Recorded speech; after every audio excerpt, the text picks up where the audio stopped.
केंद्रीय वित्त मंत्री निर्मला सीतारमण ने 2026 पिछले वर्षों का जो है बजट पेश कर दिया है। क्या ऐसा बजट है? ओवरऑल हम जानते हैं, अभी हमारे साथ बहुत सारे उद्योगपति हैं, उनसे जानते हैं, उद्यमी लोग। आप बताइए कि किस तरीके का आप ये बजट देखते हैं? देखिए, ये हम लोग को मालूम पड़ गया था कि बजट लॉन्ग टर्म प्रणाली पर ही होगा, क्योंकि पिछले दिनों भारत सरकार ने जो यूरोपियन कंट्री और ब्रिटेन के साथ जो समझौता किया था, उसी को देख के एक तो बजट को तैयारी किया गया है। और ओवरऑल देखा जाए तो ये लॉन्ग टर्म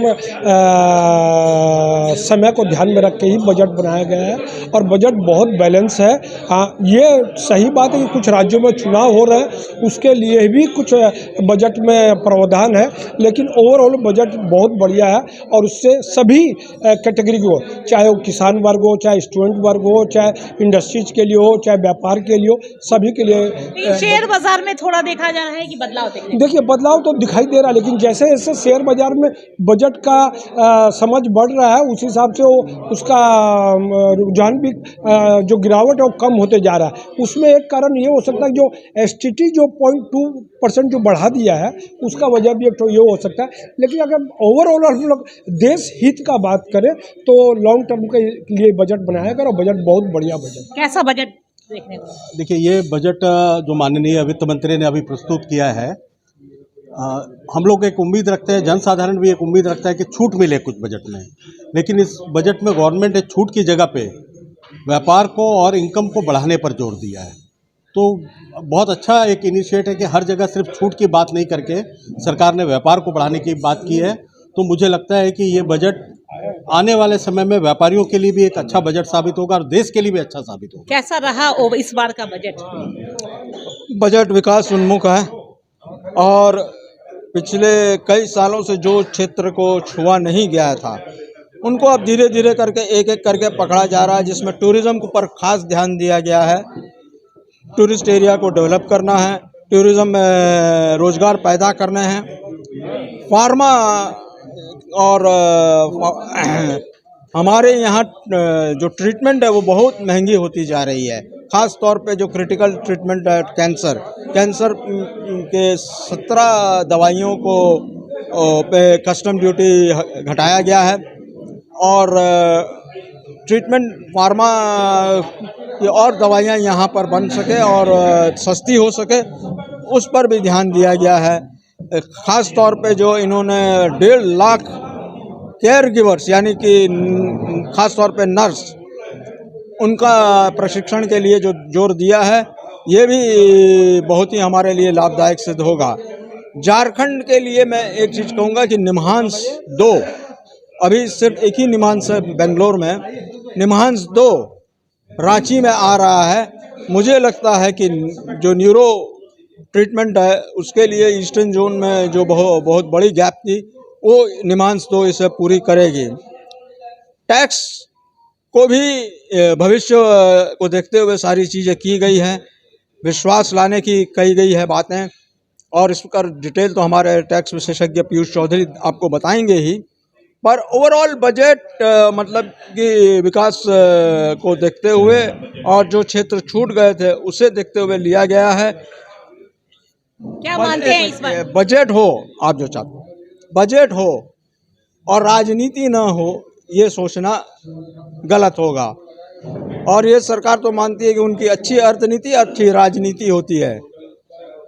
बहुत कुछ देखा गया है कि आने वाले चुनावी राज्यों को भी ध्यान में रखकर किया गया है। ख़ास तौर पर जो कोकोनट, कैशू, कोको, ये फार्मिंग पर जो बल दिया गया है, ये केरला, तमिलनाडु और कर्नाटक को ही विशेष लाभ रहा है। किस तरीके से इस बार बजट मानते हैं? नमस्कार, मैं पीयूष चौधरी, कर सलाहकार हूं मैं पेशे से। भरत मसानी जी की बात को आगे ले जाते हुए मैं बोलूँगा कि जो पॉलिटिकल बजट वो बोल रहे हैं, तो ये खाली इंडिया का पॉलिटिक्स को ध्यान में रख करके नहीं, पूरे फॉरेन में जो पॉलिटिकल चेंजेस और बड़े बदलाव आ रहे हैं उसको ध्यान में रखते हुए बजट बनाया गया है। बड़े इंडस्ट्रीज़ को बढ़ावा देने के लिए और बड़े इंडस्ट्रीज स्थापित हों इंडिया में, इसके लिए ये बजट इस चीज़ को ध्यान में रखते हुए बजट लाया गया है ऑरेंज इकोनॉमी को सपोर्ट करने के लिए। जैसे आप लोगों ने टर्म सुना होगा, तो बेसिकली जो AI सेक्टर है या जो डाटा सेक्टर है, डाटा सेंटर्स को स्थापित करने के लिए 2047 तक का जो टैक्स हॉलीडे अनाउंस किया गवर्नमेंट, इससे मुझे आशा है कि जो डाटा सेंटर ऑपरेटर्स हैं ऑल ओवर दी वर्ल्ड वो अट्रैक्ट होंगे और बड़े इन्वेस्टमेंट्स इंडिया में आने चाहिए।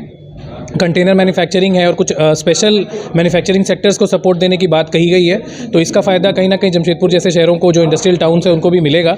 डायरेक्टली झारखंड के लिए बहुत कुछ नहीं है, डायरेक्टली मिडिल क्लास के लिए बहुत कुछ नहीं है, पर चूंकि ग्लोबल सिनेरियो इतना अनसर्टेन है 2026 में, तो इसमें इस हिसाब से बैलेंस बजट है और मैं बजट को 10 में से 6 या 7 नंबर दूँगा। Thank you. कैसा मानते हैं बजट?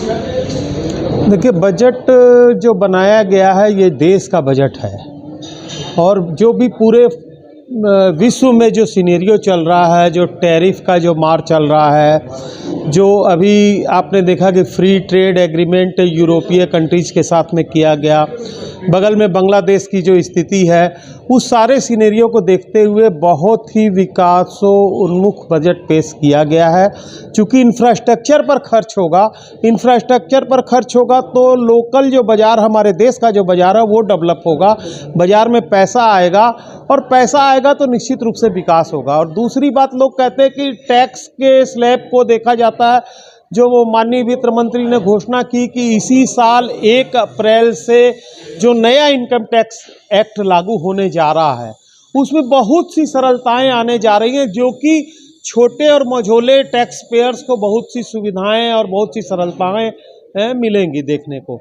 इसलिए मैं ये मानता हूँ कि बहुत अच्छा बजट है और भविष्य को देखते हुए बजट है। किस तरीके का बजट मानते हैं? जी, मैं doctor Sudhir Kumar Singh, vice president Asia और प्रेसिडेंट कैट सरायकेला जिला। ये जो बजट आया है, झारखंड के उद्योग में एक क्रांतिकारी एक उम्मीद जगी है। उसमें क्या है कि जो रेयर मटेरियल है, चूँकि हमारा मिनरल बेस झारखंड प्रदेश है, उसमें जो रेयर मटेरियल है उस पर 100% कोई भी अगर इक्विपमेंट हम लेते हैं अपना रेयर मटेरियल को ठीक करने के लिए, उसको परिष्कृत करने के लिए, तो वो हमारा 100% फ्री है। ये बहुत बड़ा मतलब हम सबों के लिए, झारखंड स्टेट के लिए होगा। Thank you. तो किस तरीके से इस बजट को मानते हैं? बजट काफ़ी एवरेज बजट है, काफ़ी अच्छा बजट है। खासकर फॉरेन इन्वेस्टर को अट्रैक्ट करने का इसमें प्रोविज़न दिया गया है और लोकल मार्केट में जैसे टेक्सटाइल पार्क की स्थापना करना, बायो फार्मास्यूटिकल में आपका 10,000 करोड़ का इन्वेस्टमेंट करना, इलेक्ट्रॉनिक्स विनिर्माण सेक्टर में भी 40,000 करोड़ का इन्वेस्टमेंट का प्लानिंग करना, काफ़ी अच्छा एवरेज बजट है और इसको मैं अप्रिशिएट करूंगा। Thank you. तो आपने सुना इन व्यापारियों का कि इन लोगों की क्या राय है, लेकिन देखा जा रहा है कि जैसे ही बजट पेश किया गया उसके बाद शेयर बाज़ारों में गिरावट आ रही है और अब आने वाले समय में पता चल पाएगा कि आखिर बजट कैसा रहा, लोगों को कितना राहत मिलती है, वो आने वाले समय में होगा। लेकिन कहीं ना कहीं ये विकसित जो है देश को बढ़ावा देने के लिए ये वाला बजट पेश किया गया। जमशेदपुर से लाला जबी 22 को।